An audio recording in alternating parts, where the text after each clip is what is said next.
নিষেধাজ্ঞা অমান্য করে মৎস্য বিভাগ এবং প্রশাসনের চোখ ফাঁকি দিয়ে চলছে জাটকা এবং ইলিশ নিধন। এতে ইলিশ উৎপাদনে ব্যাপক প্রভাবের শঙ্কা দেখা দিয়েছে। এ নিয়ে জানতে ভোলা থেকে যুক্ত হব সহকর্মী আদিলুর রহমান তপুর সঙ্গে।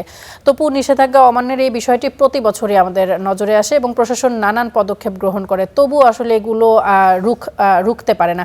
এই বছর আসলে কি অবস্থা? প্রশাসন এই বিষয়ে কি বলছেন? তারা কেন আরো কঠোর হচ্ছেন না? তাসফিয়া, শুভ সকাল। আসলে জাটকা সংরক্ষণ এবং ইলিশ উৎপাদন বৃদ্ধির লক্ষ্যে সারা দেশে ৬টি অভয়াশ্রমে ২ মাসের নিষেধাজ্ঞা চলছে। এর অংশ হিসেবে দ্বীপ জেলা ভোলায় মেঘনা এবং তেঁতুলিয়া নদীতে ২টি অভয়াশ্রমে ১৯০ কিলোমিটার কিন্তু এই নিষেধাজ্ঞাকালীন সময় মাছ ধরার নিষেধাজ্ঞা জারি করেছে সরকার। তবে নিষেধাজ্ঞার ৭ম দিনে এসেও আমরা দেখতে পাচ্ছি যে অভিযান আসলে ঢিলে ঢালাভাবে একরকম হচ্ছে। যেহেতু রমজান মাস, সেই ক্ষেত্রে এই সময়টিতে এই সময় যেভাবে আসলে অভিযান হওয়ার কথা ঠিক সেইভাবে অভিযান হচ্ছে না। অন্যদিকে জেলেরা বলছেন এই অভিযানের শুরুতে জেলেদের যে নিবন্ধিত জেলেদের চাল দেওয়ার কথা থাকলেও তারা কিন্তু এখন পর্যন্ত এই ৭ দিনে এসে কোনো ধরনের খাদ্য সহায়তা চাল পায়নি। এই কারণে তারাও একরকম ক্ষোভ প্রকাশ করেছেন। অন্যদিকে মাহাজন কিস্তির ঋণ, দাদনের দেনা সেই মিলিয়ে জেলেরাও কিন্তু মরার উপর খাড়া। তার জন্য তারা কিন্তু মাছ ধরতে যাচ্ছেন। আমরা মৎস্য বিশের সাথে কথা বলেছিলাম, তারা কিন্তু প্রতিদিনই তারা বলছেন যে বিভিন্ন জায়গায় তারা নদীতে টহল অভিযান পরিচালনা করে থাকেন।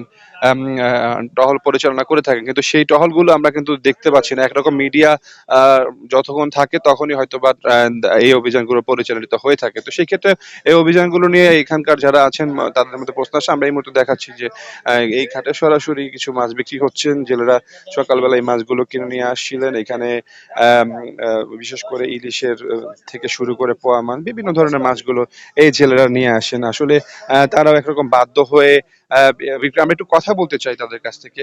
আচ্ছা ভাই, একটু যদি আপনাদের বলতেন যে এখন তো নিষেধাজ্ঞাকালীন সময়, এই সময় আসলে কেন মাছ বেচা কিনা হচ্ছে, কেন জেলেরা মাছটা ধরে নিয়ে আসলে? জেলেরা রাত্রে চুরি করে গেছে ফেটের দেয় নদীতে, এখন যায় এই কটা মাছ পাইছে, এমন তেলের টিউ না, নদীতেও কোনো মাছ নাই, কি করবো জেলেরা? এই জেলেদের যে খাদ্য সহায়তা চাল দেওয়ার কথা ছিল সেটা কি পাইছে কিনা? সেটা ওই যে সরকার যাগো কাছে দিছে তাগো কাছেই আছে, এখনো জেলেরা পায় নাই। তারাই মনে করেন যে ভাগ বাটোয়ারা করে বাসায় লয়ে আছে, জেলেরা পায় না সঠিকভাবে।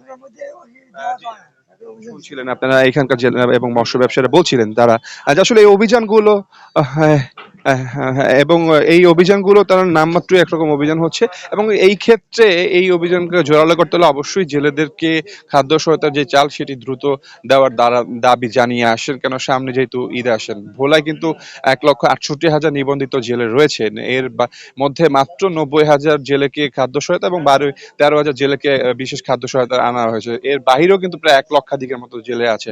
তো সেই ক্ষেত্রে সব মিলিয়ে এই জেলেদেরকে অবশ্যই যদি সহযোগিতা আনা যায় তাহলে হয়তোবা কিছুটা এই অভিযান সফল করা সম্ভব। অন্যদিকে মৎস্য বিষয়ে এই ৭ দিনের অভিযানের কথা যদি বলি, তারা ৭ দিনে প্রায় ৭০,০০০ মিটার মতো কারেন্ট জাল জব্দ করেছে। ৫০টির মতো অভিযান তারা পরিচালনা করেছেন বলে আমাদেরকে জানিয়েছেন। তো এখন পর্যন্ত এই ছিল আমার কাছে ভোলার মেঘনার পাড়ের কাছ থেকে সর্বশেষ খবর। আদিলুর রহমান তাসফিয়া। তপু, অসংখ্য ধন্যবাদ আপনাকে আমাদের সঙ্গে যুক্ত হবার জন্য।